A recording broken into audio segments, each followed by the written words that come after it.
ஐந்து கரத்தனை யானை முகத்தினை இந்தின் இளம்பரை போலும் எயிற்றனை நந்தி மகந்தனை ஞான கொழுந்தினை புந்தியில் வைத்தடி போற்றுகின்றேனே. நமக்கு ஜோதிட ஞானத்தையும் கிரியா யோகத்தையும் தந்த குருமார்களுக்கு நன்றி. ஜோதிட சொந்தங்களுக்கு வணக்கம். இன்றைக்கு மாத பலன்களோட வரிசையில் 2025ஆம் ஆண்டு ஜூன் மாதம் கும்பராசிக்கு என்ன பலன்கள்னு சொல்லி பார்க்கலாம். 2025ஆம் ஆண்டு ஆங்கில மாதம் ஜூன் மாதம் கும்பராசிக்கு என்ன பலன்கள்னு சொல்லி பார்க்கலாம். ராசியிலேயே ராகு இருக்கிறார், குருவின் பார்வையில் இருக்கிறார். 2ஆம் இடத்துல சனி சுபத்துவமாக குருவின் வீட்டில் அமர்ந்திருக்கிறார். 3ஆம் இடத்தில் சுக்கிரன் அற்புதமாக மிகப்பெரிய சுபர் 3ஆம் இடத்தில் அமர்ந்திருக்கிறார். 4ஆம் இடத்துல சூரியனும் புதனும் அமர்ந்திருக்கிறார்கள்.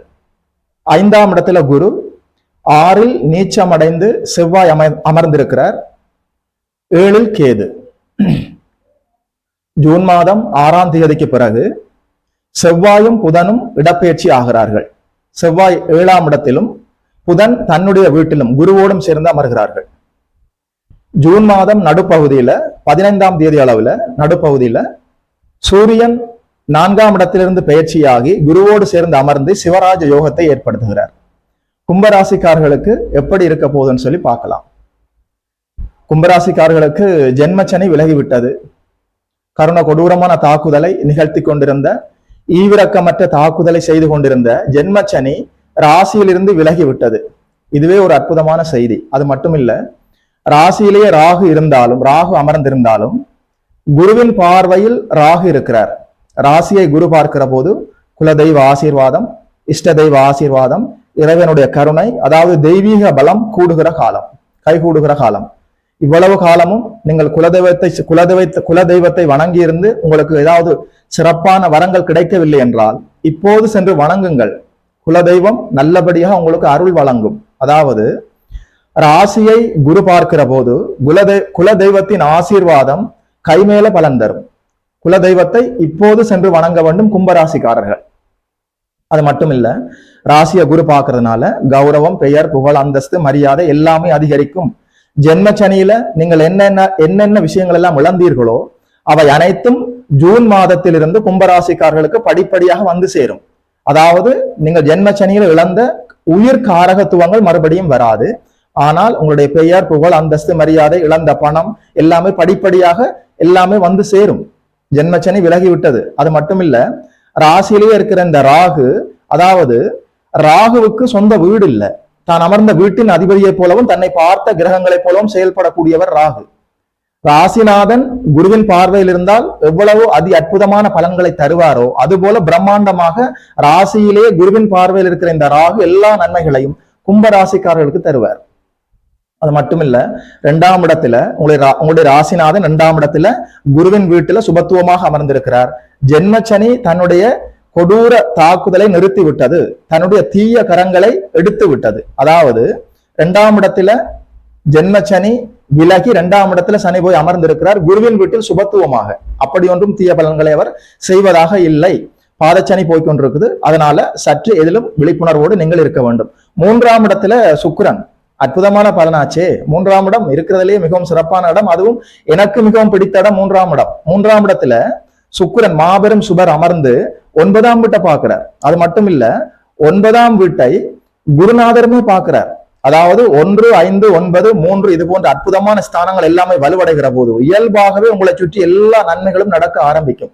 3ஆம் இடம்ன்றது உங்களுடைய தைரியம், வீரியம், பராக்கிரமம். அதாவது 3ஆம் இடத்துல இந்த மாபெரும் சுபர் இருக்கிற போது ஜென்மச்சனி காலத்துல தன்னம்பிக்கை இழந்து போய் இருந்திருப்பீர்கள். வாழ்வில் எல்லாமே கைமீறி போய்விட்டது என்ற கடுமையான மன அழுத்தத்தில் இருந்திருப்பீர்கள்.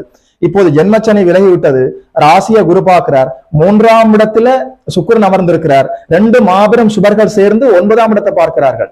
உண்மையில சொல்றேன், உங்களுடைய தன்னம்பிக்கை அதிகரிக்கும், கான்பிடன்ஸ் லெவல். அது மட்டும் இல்ல, 3ஆம் இடம் என்று சொல்றது உங்களுடைய இளைய சகோதரம், தகவல் தொடர்பு, இசை, எழுத்து, கவிதை, பாட்டு இது போன்ற நுண்கலைகள் எல்லாமே 3ஆம் இடம். அது மட்டும் இல்ல, 3ஆம் இடம் என்று சொல்றது சிறு தூர பயணங்கள் எல்லாமே 3ஆம் இடம். 3ஆம் இடம் என்றது விடாமுயற்சி.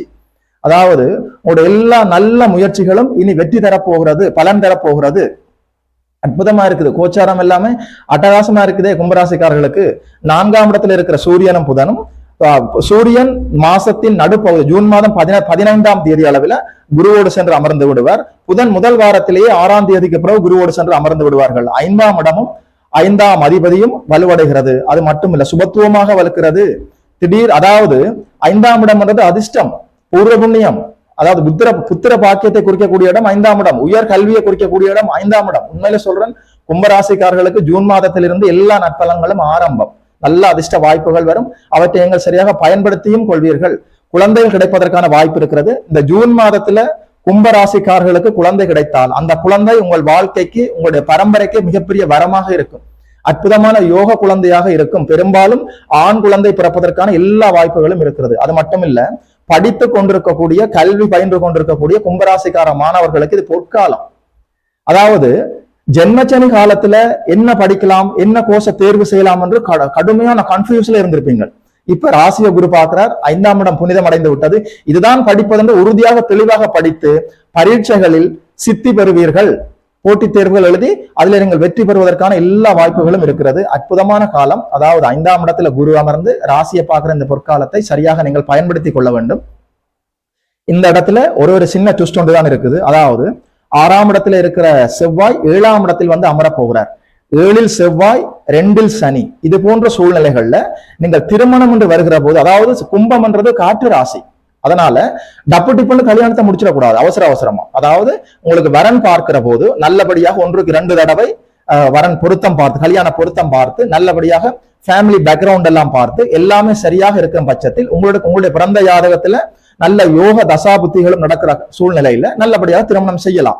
என்ன காரணம் என்று சொன்னா, ராசிக்கு 7இல் செவ்வாய் அமரப் போகிறார். அங்கே கேதுவும் இருக்கிறார். அது மட்டுமல்ல, 2இல் சனி இருக்கிறார். ராசிக்கு 2, 7ஆம் இடங்கள் சற்று அசுபர்களின் இருப்பால் இப்படி தொடர்கிற போது திருமணத்தை டப்பு டிப்பு முடிக்க கூடாது. எதற்கும் பெரியவர்களோட கலந்து ஆலோசித்து 1க்கு 2 தடவை நல்லபடியாக பொருத்தம் பார்த்து திருமணம் செய்யலாம். நிச்சயமாக நிறைய கும்பராசிக்காரர்களுக்கு ராசியை குரு பார்க்கிற போது திருமணம் நிகழும். அந்த திருமணம் நிலைக்கும், நீடிக்கும், பயன் தரும், நன்மையாக இருக்கும். அதுல எந்த மாற்று கருத்தும் இல்லை. ஆனால் பொருத்தத்தை 1க்கு 2 தடவை நல்லபடியாக பார்த்து கொள்ள வேண்டும். 7இல் செவ்வாய், 2இல் சனி இருப்பதால் இந்த ஒரு விஷயத்துல மட்டும் நீங்கள் சற்று எச்சரிக்கையோடு இருக்க வேண்டும். உங்களுடைய உடல் ஆரோக்கியத்திலும் சற்று அக்கறை காட்ட வேண்டும். அதாவது மாதம் தோறும் நான் உங்களுக்கு தரக்கூடிய இந்த மாதாந்த பிரிடிக்ஷன், அதாவது மாதம் தோறும் இந்த ராசிக்கு என்ன பலன் என்று சொல்லப்படக்கூடிய இந்த ராசி பலன் என்று சொல்றது தோராயமாக ஒரு 35% பயன் தரக்கூடியது. உடைய பிறந்த ஜாதகம் தான் எல்லாவற்றையும் தீர்க்கமாக டிசைன் பண்ணும். உங்களுக்கு இப்ப என்ன சம்பவம் நடக்கும்ன்றத உங்களுடைய பிறந்த ஜாதகத்தில் இப்ப உங்களுக்கு என்ன தசா புத்தி அந்தரம் நிகழ்ந்து கொண்டிருக்கிறதோ அதுதான் தீர்மானிக்கும். கோச்சார கிரகங்கள் தசாபுத்தி அந்தரம் என்ன சொல்கிறதோ அவற்றை எடுத்து தந்து விட்டு போகும். உங்களுக்கு என்ன பாக்கியம் இருக்கிறதோ அவற்றை கோச்சார கிரகங்கள் எடுத்து தந்து விட்டு போகும்.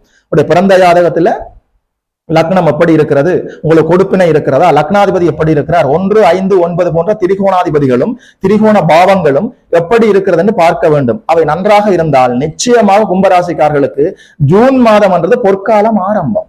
அட்டகாசமா இருக்குது, அற்புதமா இருக்குது. இறை அருள், அற்புதமான அதிர்ஷ்ட வாய்ப்புகள், அற்புதமான காலம் ஜூன் மாதம் கும்பராசிக்காரர்களுக்கு. உங்களுடைய பிறந்த ஜாதகத்துல 6, 8 போன்ற பாவத்துவ அவயோக தசாபுத்திகள் நடந்தால் சற்று சுமாரான பலன்கள் நடப்பதற்கு வாய்ப்பு இருக்கிறது. அதனால உங்களுடைய ஜாதகத்தை தசாபுத்தியோட செக் பண்ணி ஒரு தடவை கம்பேர் பண்ணி பார்த்துக் கொள்ளுங்க. ஒரு தடவை, அதாவது இப்போ நடக்கிற இந்த கோச்சாரத்தையும் உங்களுடைய தசாபுத்திகளையும் பார்த்து செக் பண்ணி பார்த்து கொள்ள வேண்டும்.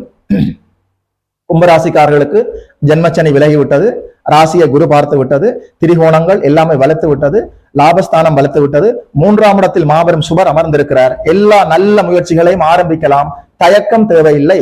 கும்பராசிக்காரர்களுக்கு இந்த ராசி பலன்களை ஜூன் மாதம் 2025ஆம் ஆண்டு ராசி பலனை சொன்னதுல ஒரு ஜோதிடனாக எனக்குமே ஆனந்தம், மகிழ்ச்சி, கொண்டாட்டம். இது போல இன்னும் ஒரு அற்புதமான வீடியோவில் சந்திக்கிறோம். நமஸ்காரம்.